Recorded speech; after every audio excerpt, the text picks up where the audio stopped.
Hi friends, Sanju Samson ఇవాళ ఏమైపోయాడో తెలుసా? ఒక అద్భుతమైన సెంచరీ కొట్టి చెన్నై సూపర్ కింగ్స్కి ఈ ఐపీఎల్ సీజన్లో మొదటి విజయం అందించాడు. కొత్త ప్రపంచ రికార్డుతో పూర్తి తన ప్రతాపం చాటేశాడు. అవును ఫ్రెండ్స్, మాట్లాడుతున్నది సంజూ శాంసన్ గురించే. అతను ఒక్కడే అలాంటి ఆటగాడు. 3 మ్యాచుల్లో ఫ్లాప్ అయినా అతని సామర్థ్యంపై ఎవరూ సందేహం రాయకూడదు.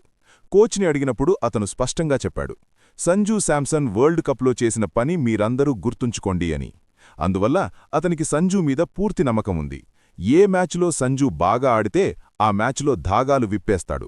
అలాంటి బ్యాటింగ్ చేసి తన జట్టుకి ఎవరికీ ఎలాంటి సందేహం మిగలకుండా చేస్తాడు. జట్టు గెలుస్తుంది. ఇవాళ సంజూ అదే చేసి చూపించాడు. ఈ ఐపీఎల్ సీజన్లో మొదటి సెంచరీ సంజూ శాంసన్ బ్యాట్ నుంచి వచ్చింది. ఇది కేవలం ఈ సీజన్లో మొదటి సెంచరీ మాత్రమే కాదు, చెన్నై సూపర్ కింగ్స్ జట్టు తరపున సంజూ శాంసన్ కొట్టిన మొదటి సెంచరీ కూడా. ఐపీఎల్లో అతని మొత్తం కెరీర్లో ఇది 4వ సెంచరీ. అంత అద్భుతంగా బ్యాట్ చేశాడు. అంత పెద్ద స్కోరు చేశాడు. ఢిల్లీ క్యాపిటల్స్ ముందు ఆ స్కోరు చాలా పెద్దగా మిగిలిపోయింది. కాబట్టి చివరికి ఢిల్లీ ఈ మ్యాచ్ ఓడిపోయింది. ఈ మ్యాచ్లో చెన్నై ముందు బ్యాటింగ్ చేసి 212 రన్స్ వేసింది.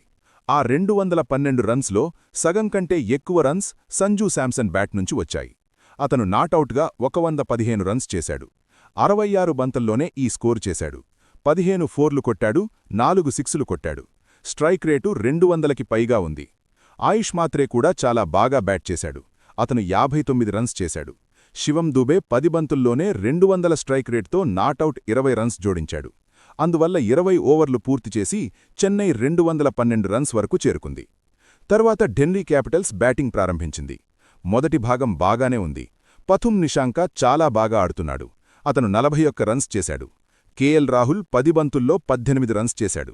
కాని ఆ తరువాత వారు పెద్ద స్కోరు చేయలేకపోయారు. సంజూ శాంసన్ చేసినట్టు మంచి స్టార్ట్ తీసుకుని దాన్ని పెద్ద స్కోరుగా మార్చలేకపోయారు. నిషాంక 41 రన్స్ చేశాడు. రాహుల్ 18 రన్స్ చేశాడు. సమీర్ రిజ్వీ గత 2 మ్యాచుల్లో హీరో అయినా ఈ మ్యాచ్లో మళ్లీ 0. మునుపటి మ్యాచ్లో కూడా 0. ఈసారి అతను కేవలం 6 రన్స్ మాత్రమే చేయగలిగాడు. అక్షర్ పటేల్, జట్టు కెప్టెన్, బాగా క్యాచ్ చేసి సర్ఫరాజ్ లప్పుకున్నాడు. అక్షర్ 1 రన్ మాత్రమే చేసి అవుటయ్యాడు. డేవిడ్ మిల్లర్ 17 రన్స్ చేసి అవుటయ్యాడు. ముఖ్యంగా Tristan Stubbs wicket Jamie Overton తన 4వ వికెట్గా పడేశాడు. జేమీ ఓవర్టన్ చాలా అద్భుతంగా బౌలింగ్ చేశాడు. 4 ఓవర్లలో కేవలం 18 రన్స్ ఇచ్చి 4 వికెట్లు తీశాడు. అందువల్ల 2 జట్ల మధ్య ఉన్న తేడా జేమీ ఓవర్టన్ బౌలింగ్ మరియు సంజూ శాంసన్ బ్యాటింగ్. వీరి కారణంగానే చెన్నై సూపర్ కింగ్స్ చాలా సులభంగా చివరి ఓవర్లో ఈ మ్యాచ్ గెలిచింది. ఫ్రెండ్స్, సంజూ శాంసన్కి ధన్యవాదాలు. ప్రతిచోటా సంజూ శాంసన్ ప్రశంసలు వస్తున్నాయి. అతని ఈ ఇన్నింగ్స్ని అందరూ చాలా మెచ్చుకుంటున్నారు. చాలా అపూర్వమైన బ్యాటింగ్ చేశాడు అంటారు కదా. ఆ ఇన్నింగ్స్ ఆడాలి, ఆ బ్యాటింగ్ చెయ్యాలి. తర్వాత మ్యాచ్ ఫలితం మీ బ్యాటింగ్ పైనే ఆధారపడాలి. ఇవాళ సంజూ శాంసన్ అదే చేసి చూపించాడు. టీమిండియాని వరల్డ్ కప్ గెలిపించినట్టు తన చివరి 3 నాకౌట్ ఇన్నింగ్స్లతో అలాగే ఈ ఇన్నింగ్స్ కూడా అంత అద్భుతంగా బ్యాట్ చేశాడు. ఎదురుగా ఉన్న 11 మంది బ్యాట్స్మెన్లు కావాలని కొట్టినా ఆ స్కోరు వరకు చేరలేకపోయారు.